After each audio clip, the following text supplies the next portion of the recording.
innings. This is the way. This is the way. Here, eh? Don't do that.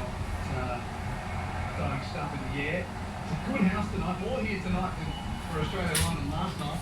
Phillips is on strike. Curran forward into his pads. Turned down the onside of the pitch, and immediately they know they go on the first half. Only get one vote. And all they got to get is they get a second. All these little things just going wrong for England. As Wokes threw at the non-striker's end when Phillips was clearly home, it hits the stumps, they get a second on the ricochet. Smart batting. They're always watching. They're looking for that extra run all the time. 2 for 92. It's still bad to line up the bottom of that with 88 required on 45 deliveries. Here comes away again, Hugh. Gabba humming on a Tuesday night with a lefty Curran running into Phillips, bounces in. Good ball. Tried to pull, beat him for lift and pace through to the keeper and a dot. Ball bowl. Good energy, 134.5 kilometres on the gun, that one from Sam Curran. Still need to pick up a boundary this over the Kiwis. They've run hard, they picked up wide, a wide, a couple of singles and a two. 2 balls to go on the over. Bowl well to his field. All out on the leg side with a deep point still. Long on deep in wicket, then backward square and fine legger out. Curran to Phillips. Short and heave out towards the deep. Stokes is there to gather on the bounce. He athletically turns and throws, and they come back for 2. Wow. You feel it brewing. I think we're just seeing the first beat of sweat. Was it Ravi? Real hustle from the Black Caps there. Phillips to 34, 2 for 94. 1 ball left in the 16th over, so another 8 off his over so far. Curran's got 1 left in it. He's 1 for 10 from his 11 deliveries so far. Just a little bit of a chat between Josh Butler and Moeen Ali. Intensity is just creeping up. You can hear it in the crowd. We can see it on the field. Can't bet Stokes. Race to his left. Through as he flung himself to the ground. What a cricketer. Sam Curran in down the leg side. Phillips whips him off his pads. Out towards deep backward square. No, it doesn't quite go for 4. One shot though. Livingston patrols the rope there to keep it to 2. And that's the end of the over from Sam Curran. 1 for 12, his figures from 2. New Zealand 2 for 96. 180 is the target, 13 overs are down. 84 required from 42 deliveries. I don't know about you, Ravi. I pursued a career where English proficiency was preferred over maths, but I can work that out. We're up to 2 a ball needed for New Zealand to win, with Phillips 36 and Williamson 37. What's the plus of that? They need 12 and over on a massive field. They have no chance. I must say though, this is the biggest over of the game. This over right here is the biggest over of the game. Have you seen a less flustered international cricket team? What, England? What? Throws hitting the stumps and ricocheting, fumbles here, dollies being dropped. What was no England there? Wow. There's no such thing as an easy catch, isn't it? I mean, I'll put that easier ones in that. Yeah. Adil Rashid into the attack. Williamson to face him. Spins away. Williamson tugs it down to long on for a single. Stokes is there to do the fielding. And if they don't get 2, they fall forward further behind the rate. Just not there. This is a massive over. Glenn Phillips, very good hitter or spin off the front foot and back foot. Deep square, count corner, long on, long off, deep cover. Phillips gets a short ball, which he heaves over the western boundary, road for 6. Long hop, goodbye. You feel it coming. You feel it coming. He's so good, but it's fractionally short. That lift gets himself into a great power position. One thing you don't want to do as a spinner is be short to this guy. Phillips to 42 or 23, that brings up the Kiwi 100 there too for 103. Rashid's answer is full. And straight over count corner for consecutive 6s.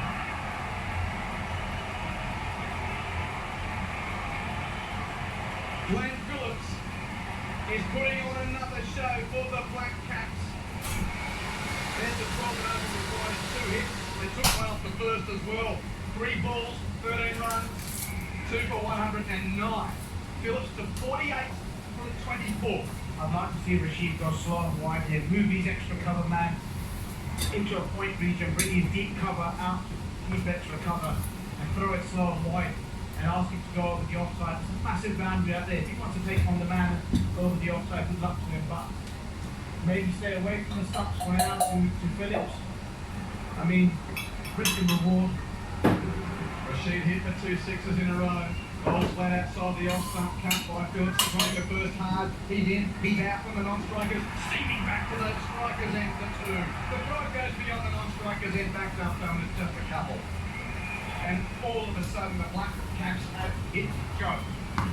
Yeah, but it was this over. It's always going to be this over. 50. For Glenn Phillips, 25. It was unbelievable. Follow-up is hungry. He's the main man of this New Zealand side. And his skipper comes down the wicket to give him a glove punch.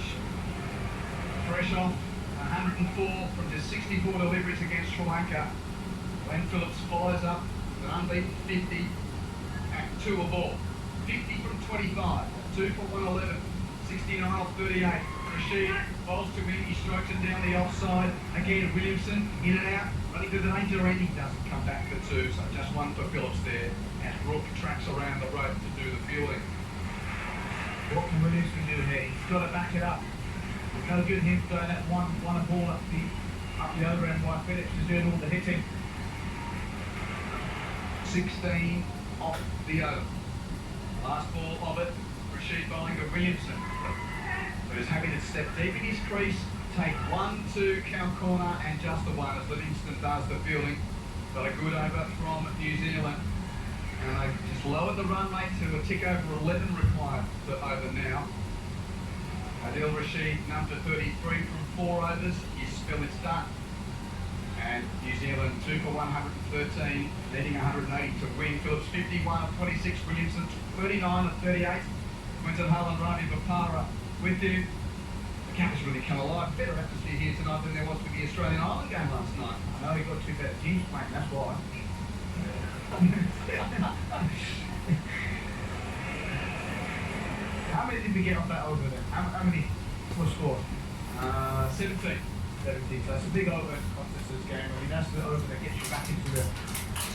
And to be fair, you called it, said this is the biggest over of the game, and they took it. They took it. Ben Stokes is going to have a bowl. Ben Stokes to bowl from the Stanley Street end at Gabba. One thing I will say is both these batters are getting tired now. There's been a lot of 2s run, you know, and it does affect you. It does affect your power at the crease, your swing. 67 needed off 6 overs. 8 wickets in hand for New Zealand. They do it, they're into the semis, the Black Caps. Williamson facing Stokes.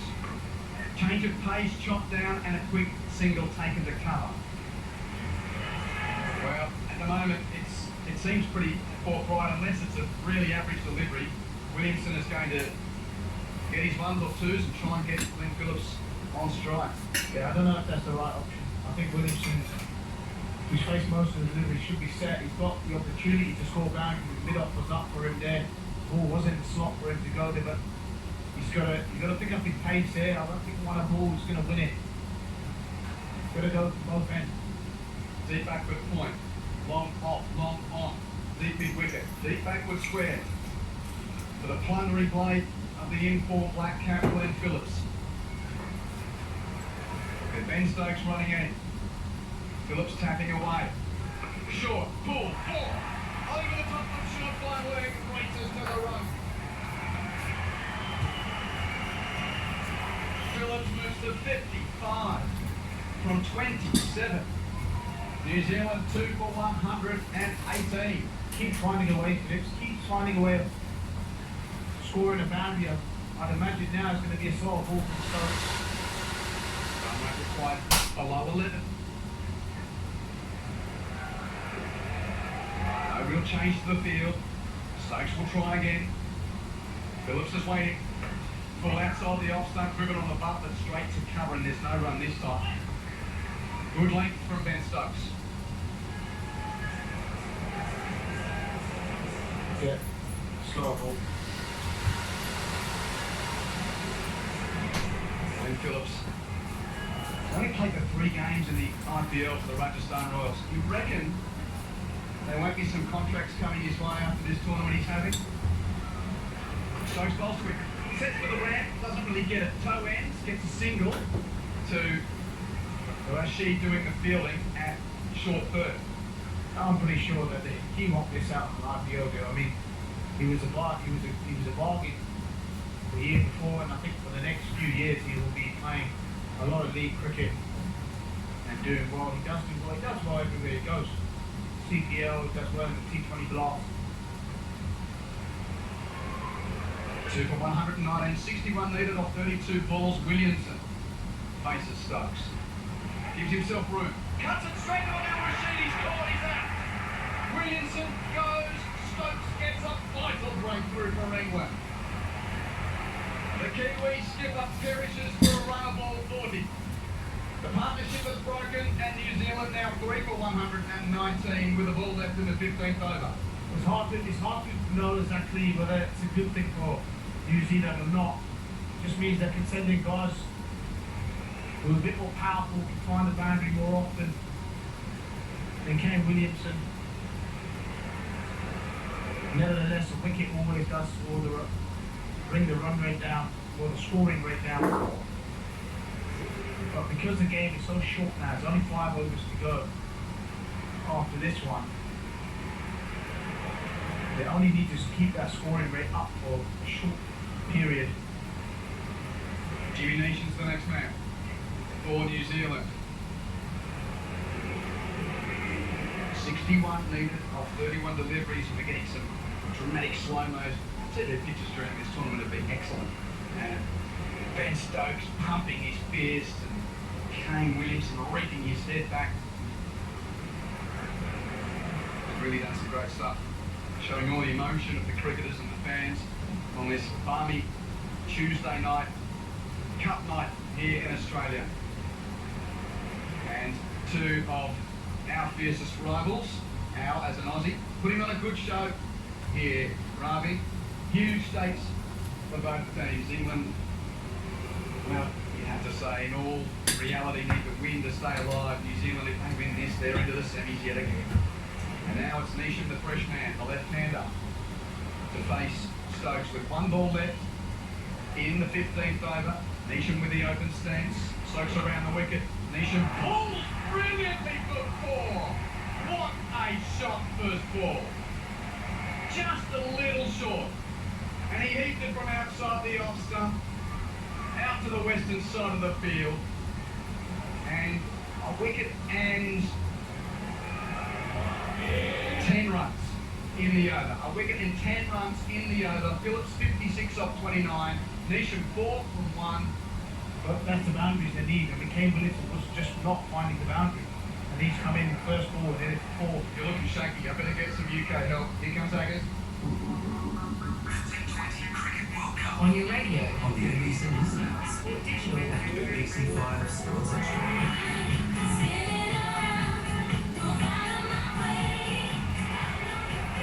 Well, Ravi, welcome to the world of commentating on England in World Cups. Yeah, we get It's an unpredictable, volatile life. Glenn Phillips there, getting done. Feels like it. But what a shot that was from Neesham, mind you. 57 off 30, 7 wickets in hand, and Mark Wood's on his way on to Phillips. It's made a brilliant 56. Wood bowls to huge swipe and a miss. And lining up this short boundary that we've said all day has that potential. You just know it's there when you're chasing. Even if the target seems a long way off, there's always that short boundary there. Drag a few into it. Andy Phillips, the ball just drag a few into it. He's absolutely hammered it. 123 for 3. So Wood put a good over in here. Mowing comes and talks and he drops Phillips, of course, horribly earlier on. We're still wondering how on earth he did manage to drop that.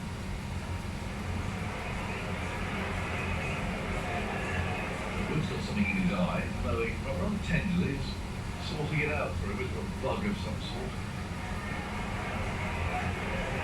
Opportunity for people to come running on. The physio's coming on actually, to have a look. Tin on Mills is there as well, taking somebody a drink. I think mowing's now on one leg. So Mills is actually, well, he looks like a farrier there. It is like he's reshoeing mowing. He's presenting both boots. He's like a blacksmith. I think he's got some sort of brush. And then he's just taking off some damp or something down the soles of Mowing's boots. So all that's going on at the same time. Wood's okay, then remove that bug from his eye. Make some noise comes up on the screen. I don't think in the end encouragement here, the cricket is speaking for itself. 123 for 3 in the 16th over, the target 180. And Phillips got a swipe and a miss to the first ball, ready again now. Wood sprints in, he's there, he rolls him down the leg side, hammered into the deep mid-wicket area. Stokes comes in, they'll only get one. His throw trickles into Wood. 1 from 2, and now Neesham, who hits a very clean ball. Another applause at the super over. Remember him swatting Jofra Arch for 6 mid-wicket at the start of that super over. Left-handed. And now what are they going to do? So the long boundary is to his leg side. Wood's going to come round the wicket and try and bowl into that. They're bringing up the point fieldsman, so apart from third man, the others are all out on the leg side boundary. Fine leg, deep back with square leg, deep mid wicket, long on. Neesham's got a very open stance, he squats rather over his bat. And Wood's there now, a big springy jump, he bowls a quick ball, actually bowls up off his feet. They'll want 2 here. Oh, they're going to get 2, and the ball doesn't even get outside the circle. Perfect running. And had Wood not fallen over, would have stopped a second, or I'm not sure that he could. I mean, New Zealand have got the option in this over with Neesham on strike, because it's such a big boundary. To knock it into the leg side for 2 pretty much every time, it's so big out there. Got the angle from Wood. It's pretty predictable where the ball's going to be. It's going to be in at his body pads. It's vast, isn't it? It's just a massive area. And goes Wood again. There, bowls Neesham, hits that high. He's going to be caught, is he? He's taken by Curran. A deep mid wicket. And I don't think he had to do that. He's holed out, the dangerous hitter. Has holed out a deep mid wicket. Good catch from Curran. Running, bit of pressure on, put it mildly. And Neesham is out for 6. And I think he's rather getting that away. 126 for 4. No, I agree with you there. I don't think he needed to do that. It's a big boundary out on the leg side. The chances of him clearing that quite slim. Would have been better off knocking it to the leg side. If there was 2 to take, they would. Otherwise, they'd get Glenn Phillips back on strike to hit into the short boundary. Sometimes you just got to assess the situation a little bit. And then, if you did manage to get through that over, you would have had a shorter boundary as a left-hander from the other side to hit into. He's got Phillips playing so well, isn't he? Doing the big hits. So, anyway, he played it. And he's perished. Good catch out there. Curran fist clenched. He was listening to support.